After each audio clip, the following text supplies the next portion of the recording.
লাভ নেই। কেন? আপনার এই ছেলেটা ওয়েস্ট, গার্বেজ, অযোগ্য। ওয়েস্ট গার্বেজ পাগল নাকি? মাথা ঠিক আছে? আমার ছেলের অবস্থা না হলে আমি কেটে দুটুকরা করতাম। আমার ছেলে ওয়েস্ট, আমার ছেলে গার্বেজ। এই কথা আপনার মুখে ভাড়া কেন? আপনাদের কথাটাই তো বলতেছি। আপনাদের মুখ থেকে বের হওয়া কথাটা যখন আপনাদের কানে যেয়ে পৌঁছায় এত কষ্ট লাগে কেন? হ্যাঁ, এটা তো আমার কথা না, এটা আপনাদের কথা। শুধু আপনাদের না, আপনাদের মতো আরো কয়েক হাজার প্যারেন্টসদের কথা, এই সোসাইটির কথা। একটা বাচ্চা, ওর ব্রেন কিভাবে ওয়ার্ক করে, ওর চাওয়া পাওয়া কি, ওর ইন্টারেস্ট কোন বিষয়ে, কোনো কিছু বিচার না করে ওর রেজাল্টে A+ কেন পেল না, এই জন্য পুরো সোসাইটি মিলে একসাথে একটা বাচ্চাকে ধিক্কার জানায় দেন। আপনাদের কথা। হ্যাঁ, এখন কেন গায়ে লাগছে? কেন গায়ে লাগছে বলেন না? কথা কেন বলছেন না বলেন? দেখেন, আপনার বাচ্চাটাকে আমি অনেকদিন পড়িয়েছি, কিন্তু আপনি ওকে যতদিন আপনার কাছে রেখেছেন হয়তো বা অতদিন রাখিনি, কিন্তু তারপরও আমি এখানে দাঁড়িয়ে চ্যালেঞ্জ করে বলতে পারি আপনাদের থেকে আপনাদের বাচ্চাকে আমি বেশি চিনি, আমি বেশি জানি, এতদিন ওকে আমি বেশি বুঝেছি। আপনার বাচ্চাকে আমি যখন পড়াতে এসেছিলাম তখন 7 বিষয় ফেল করা একটা স্টুডেন্ট ছিল। বোর্ড এক্সামের পরে এই একই স্টুডেন্ট একটা বিষয়ও ফেল করেনি, উত্তীর্ণ হয়েছে নিজে নিজে পরীক্ষা দিয়ে। আপনারা হুমড়ি খেয়ে পড়লেন কেন A+ পেল না? কেউ কি একটাবার জিজ্ঞেস করেছেন 7 বিষয় ফেল করা স্টুডেন্টটা কিভাবে A- পেল, কিভাবে পাস করলো, প্রত্যেকটা সাবজেক্টে কিভাবে পাস করলো, কেন পাস করলো? আপনার আপন সন্তানের প্রাপ্তিটা আপনার চোখে পড়লো না কেন?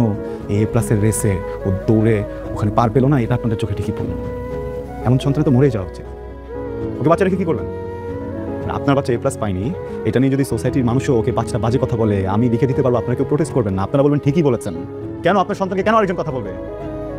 ও তো উত্তীর্ণ। A+ কি আছে আমাকে বলেন? হ্যাঁ, A+ কি আছে? 2023-এর একটা জরিপে জানা গেছে 513টা স্টুডেন্ট, 513 জন স্টুডেন্ট সুইসাইড করেছে জাস্ট এইসব প্রেশারের কারণে।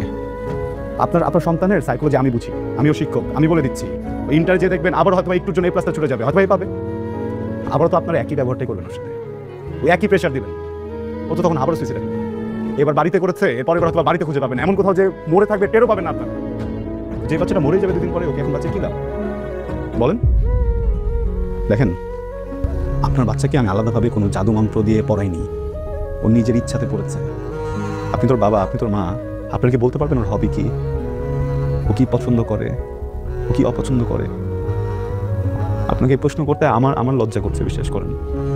এই কয়েকদিন পরেও আমি জানি, আমি ওকে চিনি, আমি ওকে বুঝি, ও মিউজিক ভালোবাসে। আপনি একজন মা, আপনি কখনো জিজ্ঞেসই করে দেখেননি যে বাবা তুই কি করতে চাস? আসলে আমাদের পুরো সোসাইটি এইভাবে করাপ্টেড হয়ে গেছে আমরা।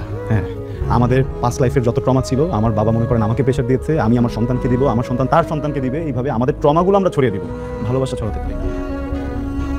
আমি কি কিছুই বলিনি, আমি শুধু একদিন বলেছিলাম যে আমি ওকে একটা কনসার্টে টিকিট দেবো, আমি শুধু একদিন বলেছিলাম যে আমি ওকে রেজাল্ট ভালো করলে একটা গিটার কিনে দেবো, সামান্য কিছু টাকার বিষয়। এটা লোভে ছেলেটা এমন পড়ালেখা করলো, আমাকে অবাক করে দিয়েছে। আমি তো ভাবিনি যে ও পাস করবে, সেই মানুষ পেয়েছে, আমার প্রাউড ফিল হচ্ছে মানুষের সন্তানের জন্য। সেই মানুষটার ভিতরে কোনো ফিলিংস নাই, সে কমপ্লেন করছে এই বাচ্চাটাকে নিয়ে, যে বাচ্চাটা কেন বাঁচবে? জোর করে এই ছেলেটাকে আপনাদের মনের মতো একটা কিছু বানাতে যাচ্ছেন কেন? এটা তোর স্বপ্ন না, এটা কি ওর স্বপ্ন? হ্যাঁ, ওর স্বপ্ন নাই হতে পারে, ডক্টর নাই হতে পারে, ইঞ্জিনিয়ার নাই হতে পারে, উকিল নাই হতে পারে, কেন শিল্পী মানুষ না? ওর যদি হঠাৎ করে ইচ্ছা হয় ও গান গাইতে চায়, ও কি মানুষ না? ও যদি অভিনয় করতে চায়, ও কি মানুষ না? ও যদি কৃষক হতে চায়, ও কি মানুষ না? তাহলে মানুষ কারা? আপনাদের কাছে কারা মানুষ বলুন? সরি, আমি না বুঝিনি, মানে আমি এইভাবে কখনো ভাবিনি। আমি তো আপনাদের মতো শিক্ষিত না। আমি ভেবেছি বড় স্কুলে দিলে টাকা খরচ করলে ছেলে মানুষ হবে।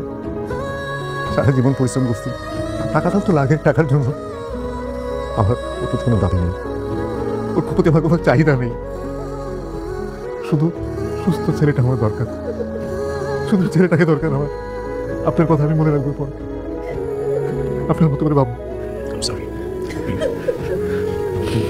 ঠিক আছে যে দেখেন ডক্টর বলেছে he is out of danger, care করতে হবে। থ্যাংক ইউ, অনেক ধন্যবাদ, থ্যাংক ইউ।